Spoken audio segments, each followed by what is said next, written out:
Long term चीजों को देखते हैं, वो ये कहेंगे कि नहीं, भारत को अपने ताल्लुकात खराब नहीं करने चाहिए, भारत को खामोशी अपना लेनी चाहिए, भारत में से चुप करके अपनी सीट पे बैठ जाए, भारत को कोई ऐसा कमेंट नहीं करना चाहिए जिससे अमेरिका प्रोवोक हो। हमने देखा तकरीबन 1 महीने पहले या कुछ दिनों पहले जयशंकर साहब ने एक बड़ा एग्रेसिव बयान दिया भारत को लेके और अमेरिका को लेके कि भारत जो है वो उसको परवाह नहीं है किसी की कि भारत कुछ भी कर सकता है, भारत एक ऑटोनमस कंट्री है। ये बातें ठीक हैं, लेकिन अब अगर आप ये बातें अमेरिका को टॉन्ट करने के लिए करेंगे तो फिर अमेरिका की तरफ से भी टॉन्ट आएगी जिससे भारत को नुकसान हो सकता है। सो अगर आप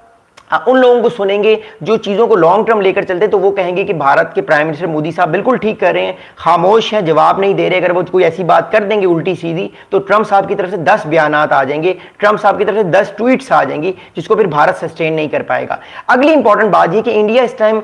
एक नई अप्रोच की तरफ जा रहा है जो अगले 8 महीने चलेगी। ये अप्रोच अगले 8-9 महीने चलेगी, इसके बाद ये अप्रोच चेंज हो जाएगी। इंडिया ये चाह रहा है कि वक्ती तौर पर जब तक अमेरिका जो है वो भारत को बुली कर रहा है, जब तक अमेरिका भारत को टैरिफ लगा रहा है, या जब तक अमेरिका भारत के साथ इस तरह से ट्रीट कर रहा है जिस तरह भारत तसव्वुर या कभी सोचा भी नहीं था भारत ने, तब तक भारत स्ट्रेटेजिक या भारत जो है वो टैक्टिकल बैलेंस करेगा, यानी शॉर्ट टर्म बैलेंस करेगा। अब भारत बैलेंस क्या कर रहा है वो मैं आपको बताता हूं। देखिए, भारत इस टाइम चाइना की तरफ भी है, रशिया की तरफ भी जा रहा है और अमेरिका के साथ ताल्लुकात को भी सही रखने की कोशिश कर रहा है। तो भारत एक बैलेंसिंग एक्ट कर रहा है, लेकिन क्या ये बैलेंसिंग एक्ट सस्टेनेबल है? I don't think so. उसकी वजह यह है कि at the end of the day हम सबको पता है कि 8 साल बाद या 10 साल बाद या इवन 5 साल बाद भारत कभी ना कभी चाइना के साथ कंपटीशन में जाएगा, क्योंकि भारत का जो पोस्चर है, किसी भी कंट्री का पोस्चर अगर आपको समझना है तो आप उसकी इकोनॉमी को समझ लें, आप उसके लोगों के रवैये को समझ लें, आप उसकी फॉरेन पॉलिसी को समझ लें। भारत का जो फॉरेन पोस्चर है, फॉरेन पॉलिसी का पोस्चर है या सिग्नलिंग है, वो ये है कि उसने चाइना को कंपीट करना है।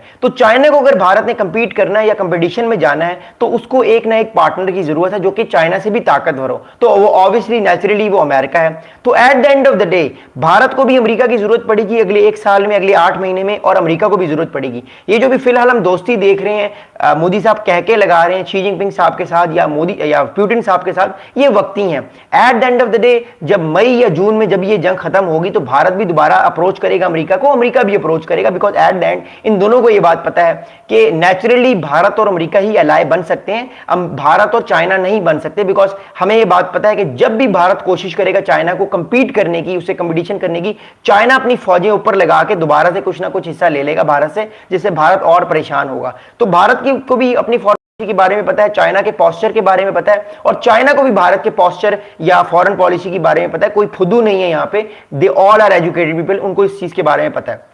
अगली बात आपको देखिए, अगली इस टाइम बात यह कि फिलहाल भारत को जो इकोनॉमिकली बेनिफिट्स नहीं होंगे, इकोनॉमिकली भारत को लॉसेस होंगे। अभी जो मेरे पास डाटा आ रहा है उसके मुताबिक अगर अमेरिका ने आने वाले कुछ दिनों में 50% टैरिफ और लगा दिए इंडिया पे, जो कि अमेरिका लगा सकता है दिनों में, अगर 100% टैरिफ हो गए इंडिया में तो तकरीबन 5 मिलियन लोग, 50 लाख लोग अगले 6 महीने में भारत में जॉब्स लूज कर जाएंगे। अगर यही टैरिफ लगा रहा, 50% अमेरिका ने ना बढ़ाया, तब भी तकरीबन 2 मिलियन लोग, 20 लाख लोग अगले 3 से 6 महीने में जॉब्स लूज करेंगे, जो कि एक बहुत बड़ी बात है, जिससे लोगों के घर चलते हैं, उनके मामलात खराब हो सकते हैं। अब हम बात करते हैं स्ट्रेटेजिकली और मिलिट्री कंसर्न्स की। देखिए, भारत की जितनी मर्जी बातचीत हो जाए चाइना से, at the end of the day Bharat को कहीं ना कहीं चाइना से स्ट्रेटेजिक थ्रेट है, मिलिट्री थ्रेट है, क्योंकि भारत को पता है कि जब भी कोई कंट्री ताकतवर होता है वो अपने नेबर पे कहीं ना कहीं एक्सपैंड करने की कोशिश करता है, खासतौर पे उन जगहों पे जहां पे ऑलरेडी उसका डिस्प्यूट हो। तो हमें पता है चाइना आज भी LAC के बहुत सारे इलाकों को क्लेम करता है, लद्दाख को चाइना क्लेम करता है, और इंडिया को पता है कि चाइना दोबारा उन चीजों के पीछे आएगा। तो उससे पहले कि चाइना आए, भारत के लिए इंपॉर्टेंट होगा कि भारत दोबारा से किसी ऐसे एलाई की तरफ जाए जो कि अमेरिका चाइना को, भारत को बचा सके, और वो ओब्वियसली अमेरिका है। But just want to know one very important thing, ये बात याद रखिएगा, अमेरिका जब दोबारा भारत के साथ ताल्लुकात को रीसेट करेगा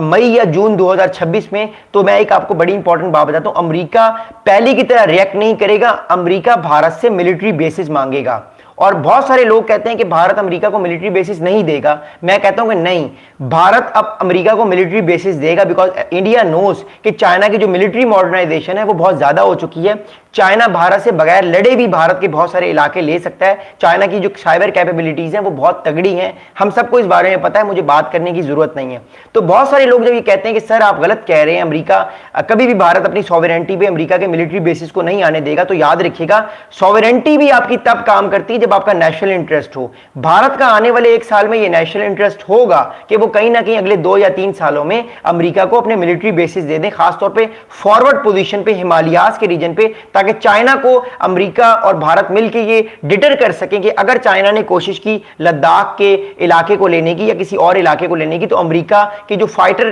पायलट